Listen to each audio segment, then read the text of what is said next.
मंगलाचरण. चिदानंदैकरूपाय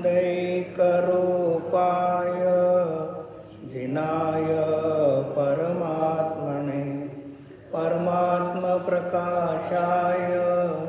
नित्यं सिद्धात्मने नमः.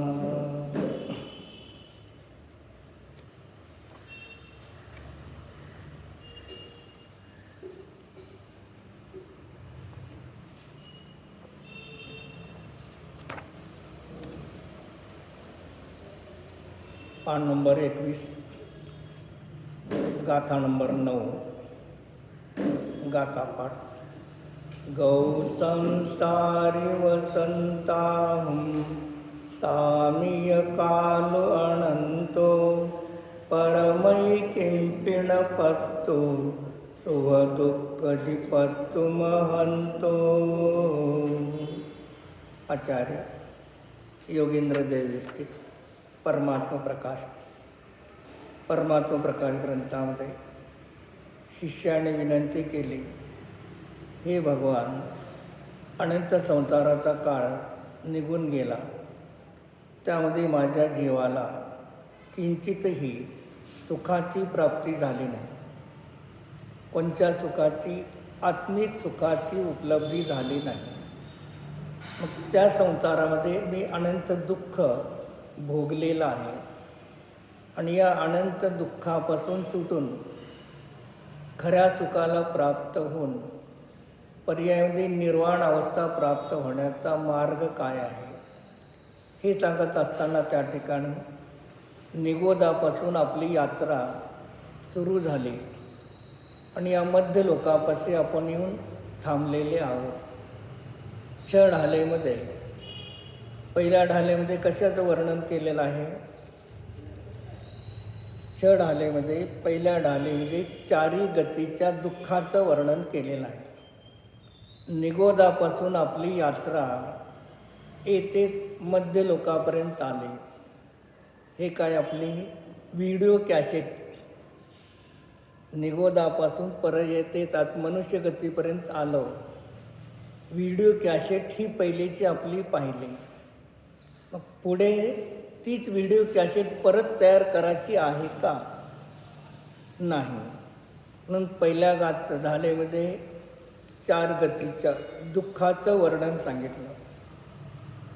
दुसऱ्या ढालीमध्ये चार गतीच्या दुःखापासून सुटण्याचा मार्ग सांगितला, मग त्याचं कारण सांगितलं. तसं इथे एवढ्यापर्यंत आपण आलेले आहोत. जेवढं आपण प्राप्त झालेलं आहे ते आपल्याला सुलभ आहे, दुर्लभ नाही.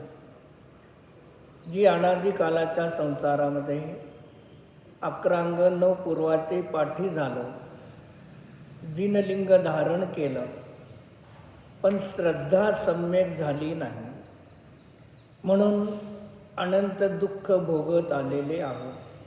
यामधून सुटण्याचा मार्ग सांगताना खाली सांगितलं. तर पान नंबर 22 वरती करेल. इनका पाना ही बोधी है, हे सम्यक दर्शन, सम्यक ज्ञान, सम्यक चारित्र, या तिघांची प्राप्ती होणे त्यालाच बोधी म्हटलं जातं. कधी बोधी शब्दाचा अर्थ फक्त ज्ञानासाठी येतो आणि कधी बोधी शब्द सम्यक दर्शन, सम्यक ज्ञान, सम्यक चारित्र तिघालाही त्या ठिकाणी बोधी म्हटलं जातं.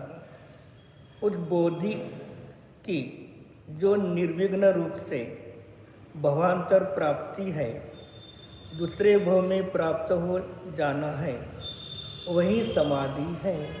मग समाधी कशाला म्हटलं? जसं उमास्वामी आचार्याने काय केलेलं आहे, सम्यक दर्शनाचे अनेक भेदामध्ये एक सम्यक दर्शनाचा भेद सांगितला. भव अनुगामिनी. भव या भवातून दुसऱ्या भवात जाताना, अनुगामिनी म्हणजे संगत घेऊन जाणे. जसं अवधी ज्ञानाचे भव अनुगामिनी अवधी ज्ञान, हीमान वर्धमान अवस्थित अनवस्थित असे भेद केले. तसं सम्यक दर्शन रत्नत्रय या भवातून पुढच्या भवामध्ये घेऊन जाणे याचंच नाव समाधी आहे. ही समाधी दुसरी काहीची वेगळी नाही. जसं आपल्या शुद्ध आत्म्याचं स्वरूप जसं आहे तशा प्रकारे ज्ञानामध्ये निर्णय करणे हे सम्यक ज्ञान. जसा आत्म्याचा स्वभाव त्रिकालवरती शुद्ध आहे तसंच श्रद्धान करणे त्याचं नाव सम्यक दर्शन. आणि ज्या ज्ञानाने शुद्ध आत्म्याला जाणलेलं आहे, ज्याचं श्रद्धान केलेलं आहे, त्याचंच ध्यान मनन चिंतन अनुभव करा, त्याचं नाव चारित्र्य आहे. जसं लोकव्यवहारामध्ये काय आहे, पूर्वीच्या काळी कन्या काय करत होते, माता पित्याने ठरवून दिलेल्या मुलाशी विवाह करून आपला संसार चालू होता. मग आता कधी कधी काय होतं, मुलीचं कुठे तर दुसरीकडे प्रेम असतं आणि वडील बळजबरीने कुठे तर लग्न फिक्स करतात. मग साखरपुडा होतो, लग्नाची तारीख निघते, मुलगी गडप होऊन जाते. मग काय केलं, साखरपुडा एकाची झाला आणि वरमाळा दुसऱ्याला घातली. मग तसं इथे आचार्य सांगतात, ज्या शुद्ध आत्म्याचं तुम्ही ज्ञान केलेलं आहे, ज्याची श्रद्धा केलेलं आहे, त्याचं ध्यान करा, म्हणजे त्यालाच वरमाळा घाला. मग सम्यक दर्शन ज्ञान चारित्र्य रत्नत्रय टिकून ठेवण्यासाठी तुम्हाला प्रयत्न ज्ञानामध्ये करायचा आहे. काय आहे, सम्यक दर्शनाला टिकून ठेवण्यासाठी सम्यक दर्शनासाठी प्रयत्न करू नका. एकदा प्राप्त होण्यासाठी प्रयत्न झाला, पण प्राप्त झालेलं सम्यक दर्शन टिकून ठेवण्यासाठी ज्ञानामध्ये पुरुषार्थ करा, तर सम्यक दर्शन आपोआप टिकून राहतं. ज्ञानामध्ये जर पुरुषार्थ नाही केला तर काय होणार आहे, सम्यक दर्शन स्वयमेव नष्ट होणार आहे. मग तिथे सांगितलं की सम्यक दर्शन प्राप्तीसाठी जो पुरुषार्थ केला तोच पुरुषार्थ सम्यक दर्शन टिकून ठेवण्यासाठी तोच पुरुषार्थ करायचा आहे. मग आपल्या स्वतःमध्ये पर्यायामध्ये आपल्यामध्ये अशुद्धता आहे, रागादी विकार भाव आहे, संसार आहे, कषाय आहेत, हे पर्याय दृष्टीने अनित्य धर्माच्या जरे हे विभाव आपल्यापाशी आहेत. व्यवहाराने निर्णय करा. आणि विभाव असताना सुद्धा त्या ठिकाणी स्वभाव शुद्ध आहे. मग त्या शुद्ध आत्म्याला शुद्ध रूपाने चिंतन मनन सतत करत राहावा आणि सामायिकच्या वेळेला त्याचं अनुभव ध्यान करा. मग शुद्ध आत्म्याचं ध्यान करणाऱ्या जीवापाशी सम्यक दर्शन स्वयमेव टिकून राहतं. सम्यक दर्शनाला टिकून राहण्यासाठी दुसरा मार्ग नाही. म्हणून तिथे सांगितलं की या भवातून पुढच्या भवामध्ये रत्नत्रय सम्यक दर्शन सम्यक ज्ञान चारित्र्य घेऊन जाणे याचंच नाव समाधी आहे. जे समाधी अन्य दुसरी कोई वेगळी वस्तू नाही. जसा त्रिकालवरती स्वभाव आहे तशा प्रकारे जाणणे श्रद्धान करणे. ज्या ज्ञानाने जाणलं, ज्याचं श्रद्धान केलं त्याचंच ध्यान करा, त्याचंच अनुचरण करा, तर त्याचं नाव चारित्र्य आहे. हे कुठे अंतरंगामध्ये श्रद्धा ज्ञान चारित्र्य गुणाच्या पर्यायामध्ये रत्नत्रय. आणि तुम्हाला शक्ती असेल, काय सांगतात, शक्ती असेल तर उद्याच्याला मुनी अवस्था धारण करा. नसेल शुल्लक राहावा, नसेल ब्रह्मचर्य व्रत घ्या, नसेल शक्ती चारित्र्य बहिरंगात पालन करण्याची ध्यान मनन चिंतन अध्ययन करा आणि श्रद्धान ठेवा की याना पुढच्या भवात मुनी झाल्याशिवाय मला मोक्ष मिळणार नाही. शक्ती असताना जर पालन करणार नाही तरी अंतराय कर्माचा बंध होतो. आपल्याला संयम बहिरंगामध्ये पालन करण्याची शक्ती आहे. शरीर अनुकूल आहे, घरातले लोक अनुकूल आहेत आणि तुम्ही जर पालन करत नसताल बहिरंगामध्ये संयम, तर अंतराय कर्माचा बंध होणार. शक्ती नाही, संयम पाळला तरी अंतराय कर्माचा बंध होणार आहे. शक्ती नसताना पाळला, आकुल व्याकुल झाला तरी अंतराय कर्माचा बंध, आणि शक्ती असताना नाही पाळला तरी बंद आहे. एखाद्या व्यक्तीला 25 किलो वजन घेऊन जाण्याची सहशक्ती आहे, तो 5 किलो घेऊन चालला तर शक्ती असताना सुद्धा त्यांनी शक्ती लपवली. अनेकाला 25 किलोची शक्ती तो 50 किलो घेऊन चालला, तिथे अंतरंगामध्ये आकुलता व्याकुलता होतो. म्हणून काय झालं की जे शक्ती प्रमाण शक्ती विना श्रद्धा धरे.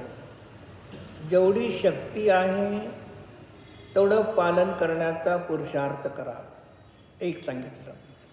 दुसरं सांगितलं, हे 4 वर्णाचा भेद करू नका, क्षत्रिय वैश्य शूद्र ब्राह्मण आदी. आत्ता आपले जे 18 पगड जाती आहेत त्याचा भेद करू नका. सामान्य रूपाने जर पाहिलं, मनुष्य गतीमध्ये उत्पन्न होणारा प्रत्येक जीव संयमाची लब्धी घेऊनच आलेला आहे. काय जैन असो अजैन असो किंवा जे 18 प्रगट जातीचे मनुष्य असो, हे प्रत्येकजण संयमाची लब्धी घेऊनच आलेले आहेत. म्हणजे मुनी अवस्था धारण करण्याची अशा संयमाच्या लब्धीनेच मनुष्यभोव मिळालेला आहे. त्या प्राप्त झालेल्या संयमच्या लब्धीला प्रगट करायचं का तसंच झाकून ठेवायचं, हे वर्तमानाच्या पुरुषार्थावरती अवलंबून आहे. जे तुम्ही प्रत्येक मनुष्य मुनिलिंग धारण करण्याची संयमाची लब्धी घेऊन आलेला आहे, आणि स्त्री जी आहे ती आर्यिकेचं संयम धारण करण्याची लब्धी घेऊन आलेले आहेत. आता ती करायचं का न करायचं आपल्यावर तर. म्हणजे कुठे लिहिलं मनुष्य संयमाची लब्धी घेऊन आलेला आहे? कुठे सांगितलं जातं? ज्या वेळेला तीर्थंकराची दीक्षा कल्याणिकाच्या वेळेला पालखी उचलून न्यायची आहे, देव का म्हणतात, आम्ही गर्भकल्याणिका केली, जन्मकल्याणिका केली, केवळ ज्ञान कल्याणिका आम्हीच करणार आहे, मोक्ष कल्याणिका आम्हीच करणार आहे. तसं दीक्षा कल्याणिका बालकीत बसून आम्हीच घेऊन जाणार. मग का होतं शेवटी, तुम्हीच 5ही कल्याणिका तुम्हीच करणार आहे, आम्ही नाही. पण तुम्हाला पालखी 7 पाऊल आम्ही मनुष्य पहिले घेऊन जाणार. तुम्हाला देवाला पालखी घेऊन जाण्याचा पहिला अधिकार नाही. का सांगितलं तिथे? तुम्ही देवगतीमध्ये उत्पन्न झाला, सम्यक दृष्टी आहात, सम्यक दर्शनाबद्दल दोष नाही, शंका नाही. पण तुम्ही जन्मता संयमाची लब्धी तुमच्यापाशी नाही. कारण देवगतीमध्ये जन्मता संयम लब्धी का नाही? का नाही मंगल? तर देवगतीमध्ये उत्पन्न होणारे जीव 4थ्या गुणस्थानाच्या वरती जात नाहीत. जे 5म गुणस्थान प्राप्त होण्याचीही त्यांची पर्यायामध्ये शक्तीची अभाव आहे. एक कारण का, वैक्रिक शरीरामध्ये 5म गुणस्थानापासून पुढचे गुणस्थान प्राप्त होण्याची त्या जीवाच्या क्षणिक उपादानाची योग्यतेचा अभाव आहे. आगम भाषणी बहिरंग कारण काय आहे? तुम्हाला वैक्रिक शरीराची उपलब्धी आहे आणि अंतर्गत कारण जीवाच्या अपेक्षेने तुमच्या आत्म्यामध्ये क्षणिक उपादानामध्ये अनंतानुबंधी क्रोध मान माया लोभ या कषायाच्या अभावाची उत्पन्न होण्याची चारित्र्याची योग्यता आहे. पण प्रत्याख्यान आणि संज्वलन याचे पुढचे तुमच्यापाशी 3 कषायाच्या चौकडीचा अभाव नाही. म्हणून तुम्ही संयम धारण करू शकत नाही. म्हणून पहिल्यांदा आम्ही तीर्थंकराची पालखी घेऊन 7 पाऊल जाणार. मग तिथून नंतर काय करतात, देव घेऊन जातात. जे आपण संयमाची लब्धी घेऊन आलेले आहोत. पूर्वभवामधली देशना घेऊन आलेला आहोत. आत्ता आपण या भवामध्ये आहोत. पूर्वभवामध्ये देशना उपदेश ऐकलेला आहे. पूर्व अनेक भवामध्ये संयमही धारण केलेला आहे. नाही असं नाही, पण तोच संयम धारण केला. एक मिथ्यात्वाचाही संयम धारण केला किंवा मिथ्या दृष्टी राहिलो, सम्यक दर्शन प्राप्त राहिलं नाही आणि झालेलं क्षोभक्षम सम्यक दर्शन परत सुटलं. कारण प्रथमक्षम सम्यक दर्शन आणि क्षायिक क्षोभक्षम सम्यक दर्शन नियमाने सुटतात आणि क्षायिक सम्यक दर्शन झाल्यानंतर क्षायिक सम्यक दर्शन सुटत नाही. म्हणजे आपण अनादिकालापासून पूर्वी मिथ्या दृष्टीत होतो असा नियम नाही. पहिल्यांदा देशना ऐकतो असा नियम नाही.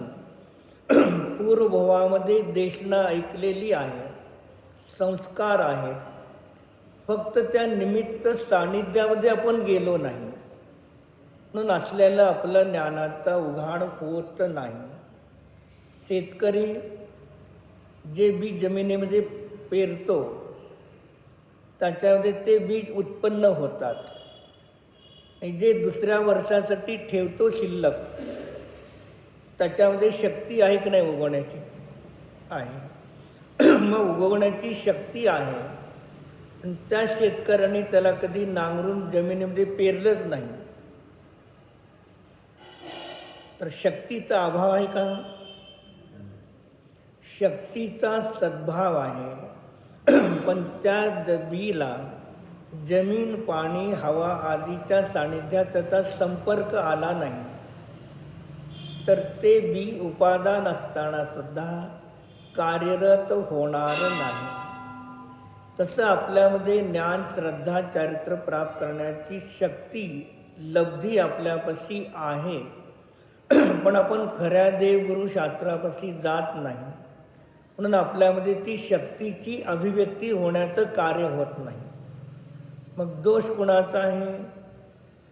दोष आपल्या स्वतःचा आहे. उपादानाचा दोष आहे, निमित्ताचा दोष नाही.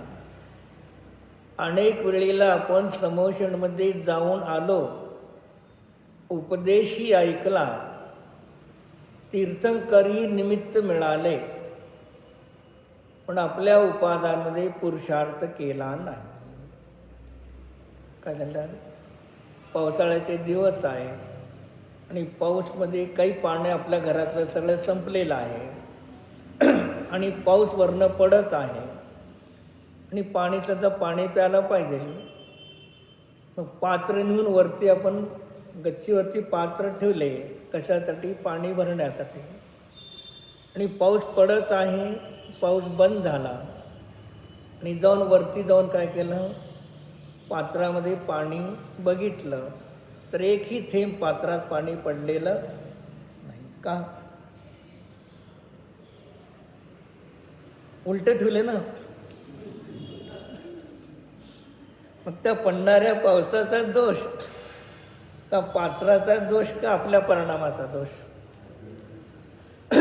मग पालतं उलटं ठेवलं तर किती जरी पाऊस पडत असला तर मग तसं निमित्त आपल्याला पुष्कळ मिळालंय, पण आपलं भांडं उलटं ठेवलं तर त्या पात्रामध्ये काही पडणार नाही.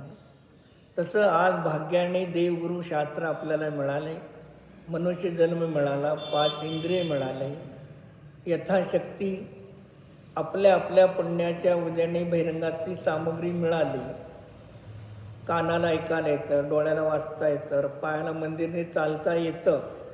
म्हणजे एवढं पुण्य आपल्यापाशी अनेक आहे. यार्डामधल्या हमालासारखं सकाळी 7ला जाऊन संध्याकाळी 8 वाजेपर्यंत हमाली करून येताना भाजी भाकरी आणायची, भाजी आणायचं, गहू आणायचं आणि दळून खायचं, अशी तर आपली परिस्थिती नाही. या अपेक्षेने आपल्यापाशी पुण्य भरपूर आहे. पुण्य भरपूर आहे. त्या पुण्याला वाढवण्याचा प्रयत्न करा आणि त्या पुण्यातून शुद्धाला जाण्यासाठी प्रयत्न करा. त्या पुण्याला खर्च करून पाप बांधण्यासाठी पुण्य खर्च करू नका. सांगितलं, पाप खर्चून पुण्य खर्चून पाप बांधण्यासाठी कधीही पुण्याचा खर्च करू नका. पुण्य खर्चून पुण्य बांधण्यासाठी पुण्य खर्चलं तर त्याचा काही फायदा आहे. आपण आता सर्वजण ते सामुदायिक रूपाने अध्ययन करत आहोत. सगळ्याच्या पुण्यकर्माचा उदय आहे. मग उदय पुण्यकर्माचा आहे आणि आपण पुरुषार्थ करून घरनं मंदिरमध्ये येऊन स्वाध्याय करू लागलो. पुण्य खर्चून परत नवीन पुण्य बांधत आहोत. एक दुसरं सांगितलं, वर्तमानाचं जे पुण्य आहे तो भूतकाळातला पुरुषार्थ आहे. वर्तमानाचं पुण्य भूतकाळाचा पुरुषार्थ आहे आणि वर्तमानाचं पुण्य भविष्याचं भाग्य आहे.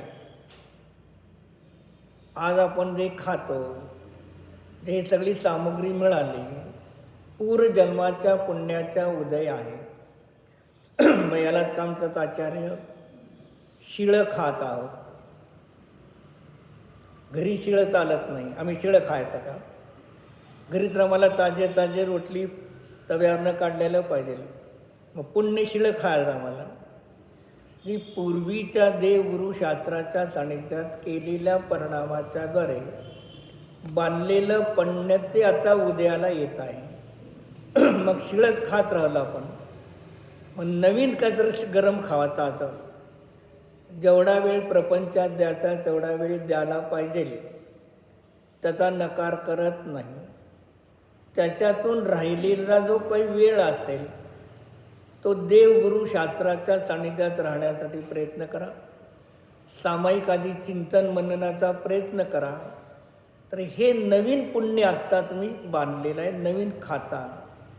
आणि आज केलेले पुण्याचे परिणाम जघन्याने उत्कृष्ट. किती काळानंतर मिळेल फळ? तर आचार्याचा जघन्य परिणाम. आत्ता समजा आपण 9 वाजता परिणाम केले पुण्याचे आणि त्याची स्थिती जघन्य पडली, म्हणजे कमीत कमी, तर कमीत कमी अंतर्मुहूर्तानंतर जे 9:45 तुम्हाला फळ मिळेल. कमीत कमी काल. आणि जास्तीत जास्त जेवढे काही कर्माची स्थिती आहे त्याचे 10% गेल्यानंतर तुम्हाला फळ मिळणार आहे. म्हणजे तुम्ही पुण्य करा किंवा पाप करा, ते नियमाने फळ देणारच आहेत. एक दिवसा पाप केला, रात्री पुण्य केलं. दिवसा पाप केलं आणि रात्री पुण्य केलं. उद्याला येताना दिवसा येणार का रात्री येणार? दिवसाच येणार आहे. ते सगळ्याला प्रगट दिसणार आहे का नाही? म्हणजे ते पुण्य पापाचे केलेले परिणाम तुम्ही अंधारात केले का उजेडात केले ह्याला महत्त्व नाही, पण त्या केलेल्या परिणामाचं जेव्हा फळ मिळेल तुम्हाला पण दिसणार आणि बाकीच्या सर्व लोकांना पण दिसणार आहे. झाकून ठेवा म्हणलं तर, कोंबड्याला रात्री झाकून ठेवलं, सकाळी झाकून ठेवलं तर आजीच्या पशी कसले घड्याळ होते की नाही, कविता आपल्याला. मग तो कोंबडा राखणार, आपोआप तो पहाटे ओरडणारच आहे. मग तसं इथे आचार्य सांगतात, या भवातून मला पुढच्या भवामध्ये, मी या भवात येताना काहीही मागटल्या जन्मातलं आणलं नाही. एक कथनचित मी या जन्मात येताना मागटल्या जन्मातलं सगळं घेऊन आलो. कथनचित या जन्मातून जाताना इथून काहीही घेऊन जाणार नाही आणि या जन्मातून जाताना सगळं घेऊन जाणार आहे. काय वाटेल? अजब वाटेल. इकडे म्हणता घेऊन यायला आला नाही, घेऊन आला, घेऊन जाणार नाही, घेऊन गेला. मग काय सांगितलं? गेल्या जन्मामध्ये केलेले पुण्य पापाचे परिणाम, ते कर्म आणि आपला जीव, गेल्या जन्मातला जीव आपला सगळं घेऊन आलेलं, काही ठेवून आला नाही तिथे. पण गेल्या जन्मामध्ये उपचरित अद्भुत विवरणेने असलेला जो परिवार होता त्याला घेऊन आले नाही. पण आपलं द्रव्य, आपले गुण, आपले परिणाम आणि आपले बांधलेले कर्म, ते सगळेच्या सगळे घेऊन आलो. या जन्मामध्ये आपलं द्रव्य, आपले पुण्य, आपले पाप आणि आपले कर्म, हे सगळे घेऊन जाणार आहोत आपण. मग जे शरीर भाड्याने घेतलेलं आहे त्याला घेऊन जाणार नाही, तर बाकीच्या सगळ्या वस्तू घेऊन जाणार नाही. जे अनुपचरित आणि उपचरित काहीही घेऊन जाणार नाही. आणि अशुद्ध निश्चयाने भावकर्म, पुण्य पापाचे आणि आत्मा जीवद्रव्य हे आपण घेऊन जाणार आहोत. कर्माचं वजन किती आहे धनश्री भाभी? किती किलो कर्माचं वजन आहे? कारमान वर्गणा जी आहेत त्या कारमान वर्गणेचं वजन किती किलो आहे? नाही. कारमान वर्गणा एकतर आपल्याला दिसत नाही डोळ्याला, सूक्ष्म आहे. आणि आपल्यापाशी कारमान आणि त्याचे 2 शरीरे आहेत. त्याचं वजन काही असेल, आता आपल्या ज्ञानाचा विषय नाही, कारण पुद्गल आहे, स्कंद आहे, तर त्याच्याने स्पर्शामध्ये हलका किंवा बारीक त्याची काही ना काही पर्याय असणार आहे. आपण समजा स्थूल रूपाने ते कापसासारखे एकदम हलके आहेत, हवा आला की फुंकलं की उडून जातात. मग असे कारमान शरीर, कर्म, संख्या, प्रदेश, प्रदेश किती आहेत आपल्याला माहीत नाही. अनंत सांगले, अभव्याच्या अनंत गुणे आणि सिद्धाच्या अनंत भाग, एवढे प्रत्येक समयाला कर्म बांधतो आणि तेवढेच प्रत्येक समयाला कर्म निघून जातात. आणि सत्तेमध्ये किती राहतात? सत्तेमध्ये 1.5 गुणी हानी, 1.5 गुण हानी सत्तेमध्ये तेवढे राहत असतात. ते सत्तेतले 1.5 गुणी हानी कर्म नष्ट झाल्यानंतर मोक्ष होतो. उदाहरण घ्या त्याला, आपल्या घरामध्ये स्नान करतो, बाथरूम आहे. मग स्नान करतो, बाथरूम केल्यानंतर बाथरूमचं पाणी काय होतं, ते जिथे पात्र तिथून पाणी जातं. स्नानबिन सगळं झालं, स्वच्छ बिच्छ सगळं केलं, पाणी तांडात आता बंद झालं, तरी पाणी त्या खालच्या वाड्यात पाणी एक नाही, ते जातं येतं तरी तेवढं तिथे सतत राहतं. तसं तुमच्या सत्तेमध्ये 1.5 गुणी कर्म हानी सतत तेवढे सत्तेमध्ये आहेत. जेवढे येतात तेवढे जातात, पण जे सत्तेमध्ये त्याला नष्ट करणं महत्त्वाची गोष्ट आहे. मग आचार्य सांगतात, कशाचं ते सांगायला ना, म्हणजे सांगताना सांगितलं की आपल्या ज्ञानाचा विषय नाही, पण आपण त्याला स्थूल रूपाने हलकं कापल्यासारखं मानू. एक मग आचार्य म्हणतात, जीवाचा स्वभाव किती राजू गमन करण्यास शक्ती, जीवाचा स्वभाव संसार अवस्थेमध्ये किती राजू गमन करण्याची शक्ती आहे. 14 राजू संसार अवस्थेमध्ये कर्माने सहित जीव 14 राजू गमन करू शकतो एक समयामध्ये. नित्य निगोदाच्या खालच्या वातवल्यामधला जीव, तिसऱ्या वातवल्यामधला, तो मरून सिद्धालयाच्या तिसऱ्या वातवल्यामध्ये जन्माचा त्याला, तर एक समयामध्ये 14 राजू गमन करतो. जे जीव आणि पुद्गलामध्ये एका समयामध्ये 14 राजू गमन करण्याची शक्ती आहे. शक्ती. आता मोक्ष मध्य लोकातून होतो. मग 7 राजू गमन करण्याची मुक्त झाल्यानंतर जीवाची शक्ती आहे. पण निमित्ताने कोण त्याला ठेवलं अडून? कारमान शरीर, ज्याचं वजनच काय आपल्याला बघायला मिळणार नाही. एवढं हलके कापसासारखे असणारे कारमान शरीर निमित्त रूपाने आगम भाषाने तुम्हाला 7 राजू गमन करण्यासाठी रोखलेलं आहे. जी त्या कर्मामध्ये पण शक्ती आहे आणि जीवामध्ये पण शक्ती आहे.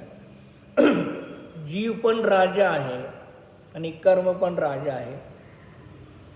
काय समयचारमध्ये 16 गाते, जीवरूपी राजाला जाणून तो श्रद्धान करेल, अनुचरण करेल. जो धनार्थी जीव आहे तो राजाला जाणतो, राजाचे लक्षण जाणतो, श्रद्धान करतो आणि त्याची सेवा करतो, तर राजा त्याला धन देतो. तसं जो जीवरूपी राजाला जाणतो, श्रद्धान करतो, त्याचं अनुचरण करतो, त्याला जीवरूपी राजा मोक्ष देतो. जीवाला राजा म्हणलं.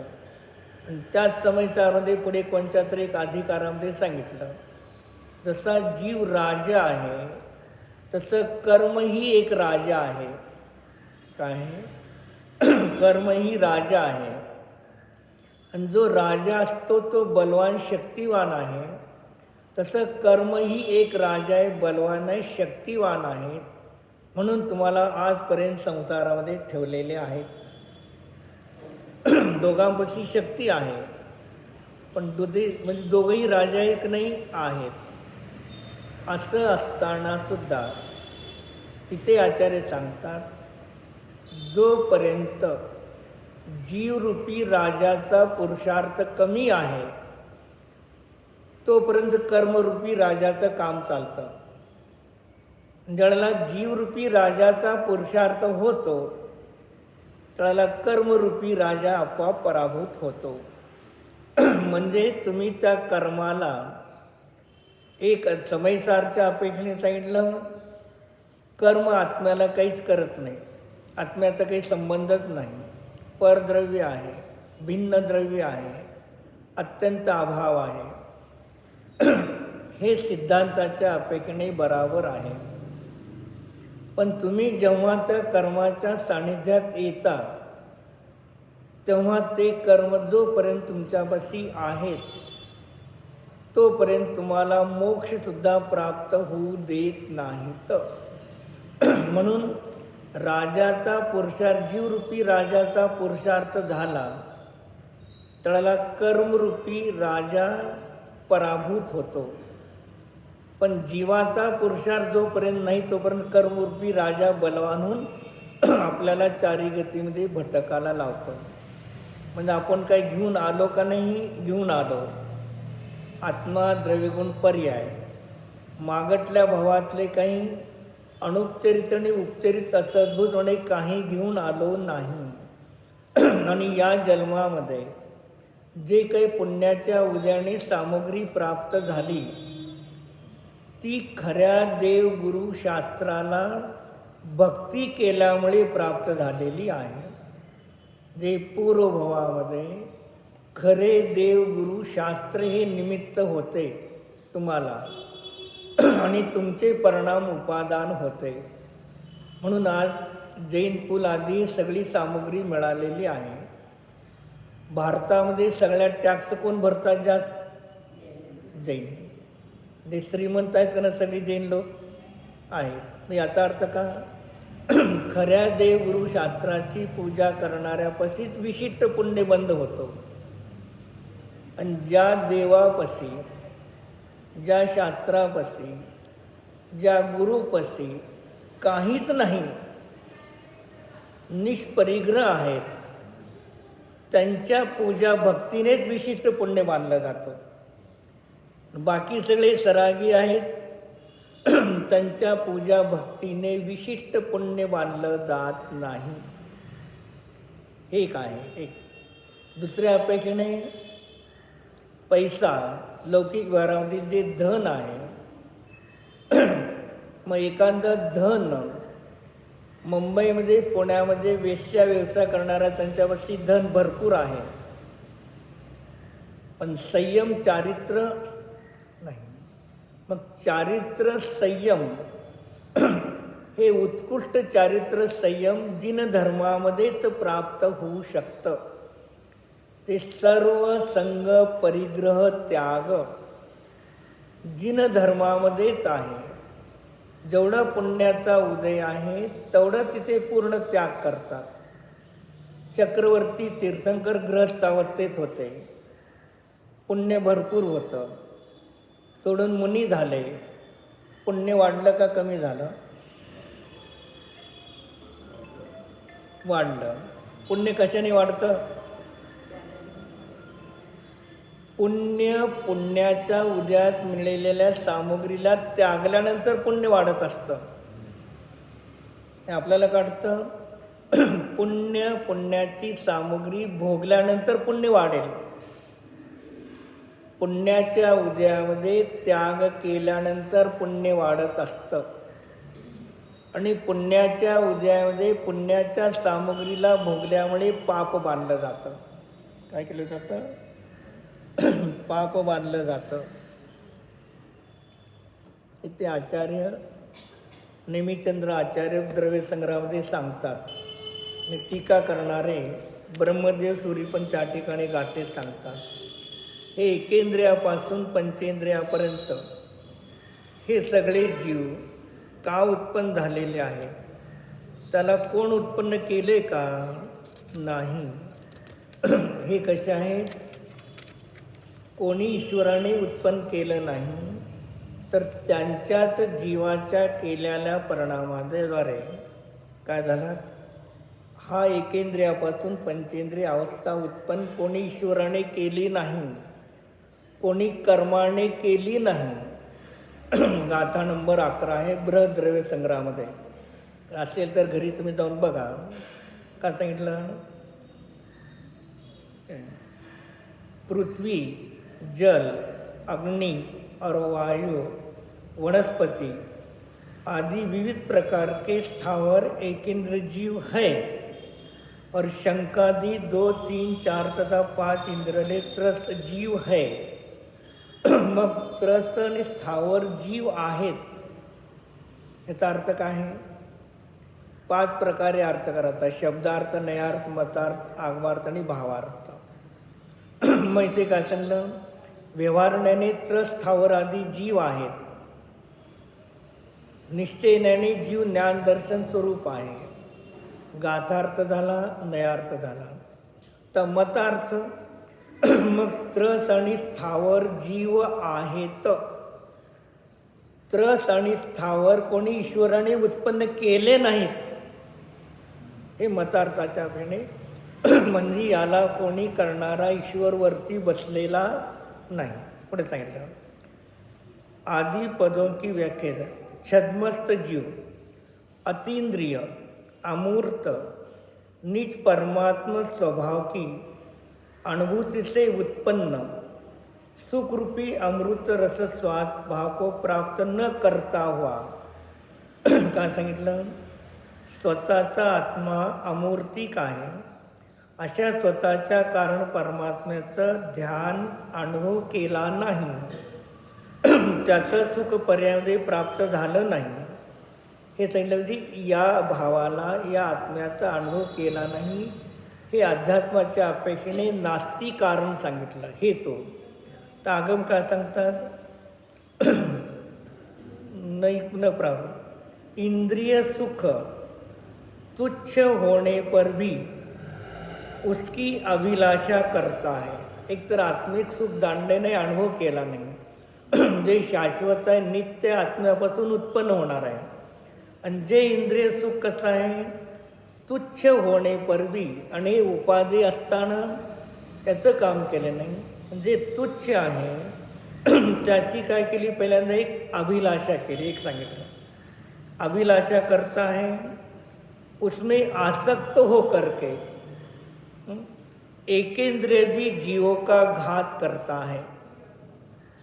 उस जीव घात से उपार्जित त्रस्त और स्थावर नाम कर्म के उदय से जीव होते हैं. म्हणजे आपल्याच जीवाने सम्यक अतींद्रिय आनंदाला प्राप्त न होता 5 इंद्रियांनी मनाचे विषय तुच्छ असताना त्याची अभिलाषा केली. पहिले सांगितलं एक अभिलाषा केली आणि अभिलाषा करून ते प्राप्त झाले आणि प्राप्त होऊन त्याच्यामध्ये अनेक आसक्ती केली. जे अभिलाषाचा एक प्राप आणि आसक्तीने त्याच्यामध्ये परत आसक्ती केली. मग जेवढे आपला जन्म झाला, आपण आपल्या मुलीला जन्म दिला, पाप कार्याने जन्म होतो का पुण्य कार्याने? पुण्य पापाने होतो का? तीर्थंकर जरी असू दे, पुण्याच्या कार्याने जन्म होतो का पापाच्या कार्याने? आहे ते कोणतंही संसारामध्ये संतती उत्पत्ती होऊ दे, तिथे पाप आहे. भाजीपाला रोज खातो, भोजन करतो, पुण्य का पाप आहे? मग सगळ्या क्रिया ठीक आहे. शरीराला आहार देऊन तुम्ही धर्म करत असेल ती गोष्ट निराळी. बरेच जणांनी केलं पंचेंद्रियाच्या विषयाची अभिलाषा करतो आणि त्याच्यामध्ये आसक्त होतो. आणि आसक्त होऊन काय करतो? जेवढे तुमच्या क्रिया आहेत त्या सर्व क्रियामध्ये एकेंद्रियापासून पंचेंद्रिय जीवाची हिंसा होते. कोण केली?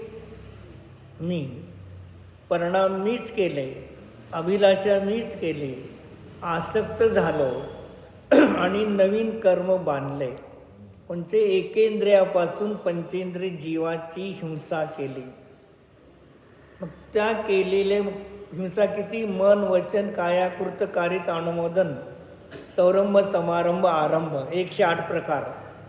मग या माझ्याच परिणामाच्या द्वारे मीच बांधलेले कर्म जेव्हा आबादा काल संपून उद्याला येतात, तर माझाच जीव एकेंद्रियापासून पंचेंद्रिय अवस्थेमध्ये मीच जन्मतो. मला कोणी ईश्वर किंवा कर्म तिथे घेऊन जाणारा? कर्म घेऊन जातात का आपल्याला कुठे? मग कर्म घेऊन जात नाही. तुमचे परिणाम, त्या परिणामाच्या जरी बांधलेले कर्म आणि त्या कर्माचा उदय आला की तुम्हाला तिथे आपोआप जावं लागतं. नाही मला जायचं नाही, चालेल का? राजा होता, विचारलं माझं मरण किती दिवसांनी होणार आहे, मी कुठे जन्मणार आहे? मुनिराजांनी सांगितलं 7 दिवसानंतर तुमचं मरण होणार आहे. कुठे येणार? आपल्या घरामध्ये विष्ठेच्या किडाहून जन्मणार आहे. मग त्या राजाला, अरे आपण आपल्याच घरात जन्मणार किडा होऊन, नाही तर पण विष्ठेच्या ठिकाणी. त्याला बरं वाटलं नाही. मुलाला काय सांगतो? मी मेल्यानंतर 7 दिवसानंतर तिथे जाऊन पहा, जर तो किडा मी दिसला तर मला लगेच मारून टाका, ठेवू नका. मुलगा 7 दिवसानंतर तिथे जातो, प्रदीप बघतो तो किडा आहे. मग त्याला काय करतो? बाहेर काढतो मारण्यासाठी. तो काय करतो? आतात जातो. का? ज्या गतीमध्ये जातो, जे शरीर मिळतं, जे स्थान मिळतं, तिथेच रत राहतो. किती त्याला काढा म्हणलं तर ही गती. कशामुळे? आपला स्वतःचा आत्माच स्वयं परिपूर्ण द्रव्यगुण पर्यायाने परिपूर्ण आहे. याचं मला भान नाही, श्रद्धा नाही. आणि मग काय आपण लहानपणी 4 कोपऱ्याला 4 व्यक्ती उभारत होतो आणि एक व्यक्ती फिरत होता, शिरापुरी द्या, पुढच्या घरी, पुढच्या घरी. तसे इंद्रिय सुख मला सुख दे, 4 गतीला ते काय करतो, मला पुढच्या घरी पाठवतात. पण शेवटी कुठेही तिथे शिरापुरी. तसं कुठेही 4 गतीमध्ये गेलं तर कुठेही मला आजपर्यंत सुख मिळालं नाही. कारण ज्या द्रव्यामध्ये त्रिकालवर्ती उपादान आनंद गुण नाही, त्या पदार्थामध्ये क्षणिक उपादांमध्ये सुख मिळणार नाही. मग जिथे आहे तिथे प्रयत्न करत नाही, आणि जिथे नाही तिथे हरणाचं उदाहरण तर हरणाला सुगंध वास येतो कस्तुरीचा, आणि सगळीकडे फिरतो फिरतो फिरतो, कुठेच त्याला कस्तुरीचा वास मिळत नाही. फिरून फिरून थकून थकून बसतो आणि आपलं नाक नाभीपाशी लावतो, तिथे त्याला वास मिळाला. कशासाठी फिरला? कस्तुरीच्या सुगंधासाठी. पण होतं कुठं? इथेच. मग तसा तर ज्ञान आनंद स्वरूप आत्मा मी स्वयंसिद्ध बनलेला आहे. एकदा श्रद्धांतर करा, ज्ञान तर करा. भलेही बहिरंगामध्ये विषयाकडे जाचाल, पण तिथे आचार्य सांगतात तिथे तुम्ही जास्त दिवस जाणार नाही. 1 दिवस निमाणे ते तुमचे सुटलेले असतील, खरी श्रद्धा असेल तर. नसेल तर मग कोण झालं? हे पृथ्वी का एकेंद्रदी त्रस्त का एक जीव, त्याच जीवाने केलेल्या पापाच्या परिणामामुळे पंचेंद्रियाच्या विषयाच्या भोगासाठी परिणाम केले, भाव केले, आसक्ती केले आणि कर्म बांधून मीच तिथे जन्मतो, दुसरा मला कोणी तिथे जन्माला नेत. आपण आपल्या घरामध्ये आहोत आणि समजा आपल्याला घराबद्दल राग तीव्र झाला आणि आपलं मरण झालं, आणि समजा आपण योगायोगाने आपल्या घरात जन्मलो पाल होऊन. आपल्या घरातले लोक विचारलं, आमचे वडील कोण, आम्ही कुठं होते, कुठे आहेत? हे तुमच्या घरात पाल आहेत. ठेवणार का? पहिले बाहेर काढा. त्या पालेला तुम्ही बाहेर काढायला जाता, ती पाल काय ते परत इकडे तिकडे फिरते. कारण ती पाल म्हणते माझं घर आहे, तुम्ही म्हणता माझं घर आहे. कोणाचं घर आहे? त्या घरामध्ये, आपल्या घरामध्ये 5 स्थावर काही जीव आहेत, पृथ्वी जल अग्नी वायू. ते पण म्हणतात माझं आहे. त्या झुरळा असो मुंगी असो तुमच्या घरातनं जायला तयार होत नाही. कारण का? ते माझं म्हणते. काही लोक कुत्रं ठेवतात घरापाशी, तिथं बांधलेलं असतं. ते दुसरे आले की माणसं काय करते, भुकत आहे, आणि आपला मालक आला की शेपटी हलवत जवळ जाते. का? हे घर माझं आहे, तुम्ही का आला भुकताय? हे घर मालकाचं, त्याने तिथे कुत्रा तिथं राहिलेलं आहे, मालकाने कुठनं तरी विकत आणलेलं आहे. ते म्हणतं माझं घर आहे. बाहेरच्या मनुष्याला म्हणतो माझं घर आहे, याच नाही. मालकाला म्हणतो माझं घर आहे, या. हे त्या कुत्र्याचे नाही, आपणच कुत्रे आहोत. आपलीच ही अवस्था आहे. बाहेर कुठेही संसार नाही. काय? बाहेर कुठेही संसार. मग तिथे आचरणी प्रवचन सारमध्ये दिलेले गाथा की स्वर्गामध्ये सुद्धा, का सांगितलं? स्वर्गामध्ये सुद्धा स्वर्गातल्या देवांना काय, स्वर्गातल्या देवाला सुद्धा स्वर्गातलं स्थान, का सांगितलं? स्वर्गातलं स्थान. आणि दुसरं स्वर्गातलं मिळालेलं शरीर, काय? शरीर. आणि प्राप्त झालेली नो कर्माची सामुग्री, का सांगितलं? स्वर्गातलं स्थान. उपचारित तत्भूत व्यवहारण्याने अलंकार आदी माळा विद्या सोनं चांदी जे काय असेल ते अनुपचारित तत्भूत व्यवहारणे मिळालेल्या देवांगणा तिथलं हवामान सुंदर, हवा एअर कंडिशन सगळी, आणि ते वैक्रियक शरीर, हे सर्व आहेत. पण त्या स्वर्गातल्या स्वर्गातला देव, त्या स्वर्गातल्या देवाचं शरीरसुद्धा सुखाला कारण नाही. का सांगतात आचार्य? स्वर्गातला देव वैक्रियक शरीर सप्त धातूने रहित, बाहेरचं सगळं वैभव आहे. मग हे सगळं वैभव त्याला सुखाला कारण नाहीच. मग काय सांगितलं? तर गाथा वाचतो आहे का? म्हणजे हे एक एक आचार्याचे ग्रंथ वाचा तुम्ही. भलेही आज तुमच्यापाशी सुटले नसतील, पण श्रद्धेमध्ये सुटेल तर एक दिवस चारित्रामध्ये आपोआप सुटून जाईल. लिहिलं आहे त्यात एक गाथा नंबर 66 आहे. त्या गाथेत सांगतात, इसी एकांत से 66 नंबर गाथा प्रवचन 4 आहे. एकांत से अर्थात नियम से स्वर्ग में भी शरीरी आत्मा को सुख नहीं देता, परंतु विषयों के वश से सुख अथवा दुःख रूप स्वयं आत्मा होता है. काय सांगितलं? स्वर्गामध्ये एकांत, अनेकांत लावू नका तिथं. कथनचित स्वर्गाचं शरीर सुख देतं, कथनचित आत्मा सुख देतो, असं अनेकांत चालणार नाही. एकांत म्हणलं एकांताने, नियमाने स्वर्गामधलं शरीर त्याला सुख दुःख देत नाही. मग काय?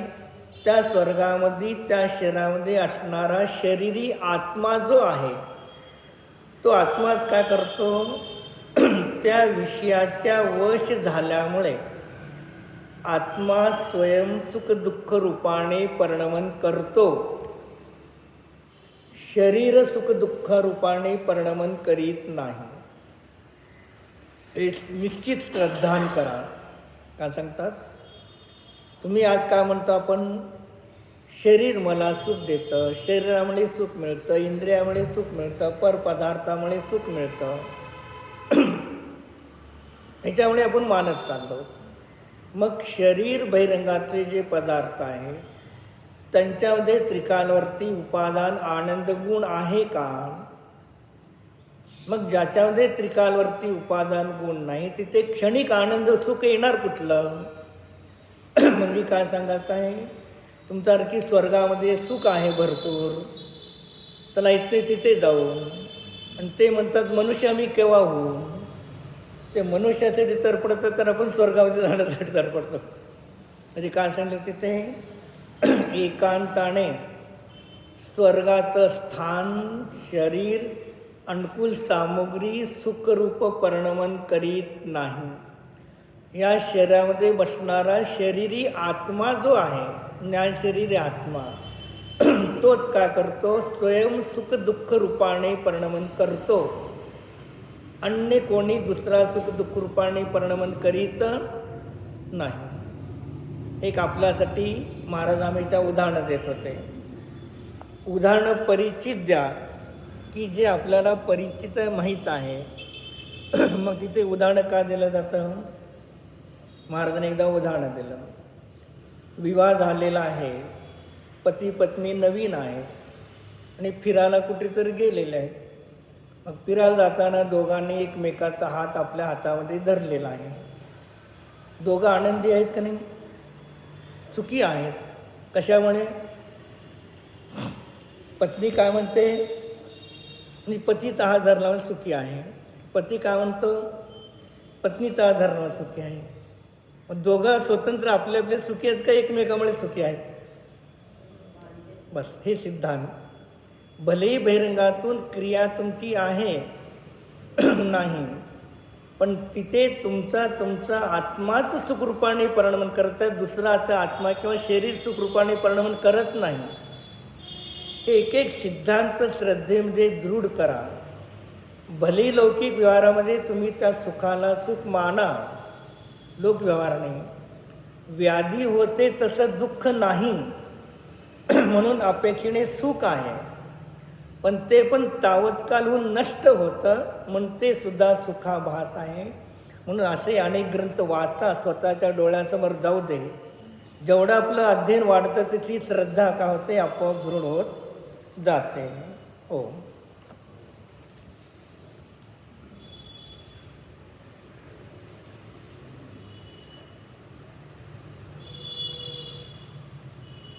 स्वयं सिद्ध परमात्मस्वरूपम् निश्चय अनंत चतुष्टय संपन्न शुद्ध स्वरूपम् सहज अनंत केवल दर्शन स्वरूपम् सहज अनंत सुख केवल ज्ञान स्वरूपम् सहज अनंत अतींद्रिय सुख संपन्न स्वरूपम् सहज अनंत वीर्य संपन्न स्वरूपम् निश्चय अनंत चतुष्टय स्वरूपम् अष्टगुण संपन्न स्वरूपम् श्रद्धा ज्ञान चारित्र वीर्य निर्गतित्व निरायुष्यत्व निर्वेदनीयत्व निर्गोत्रत्व इत्यादी अनंत गुणाने स्वयं परिपूर्ण चैतन्य ज्ञान शरीर मात्र ज्ञाता द्रष्टा मात्र निज शुद्धात्म द्रव्य आहे. ज्ञाता मात्र शुद्ध स्वरूप आहे.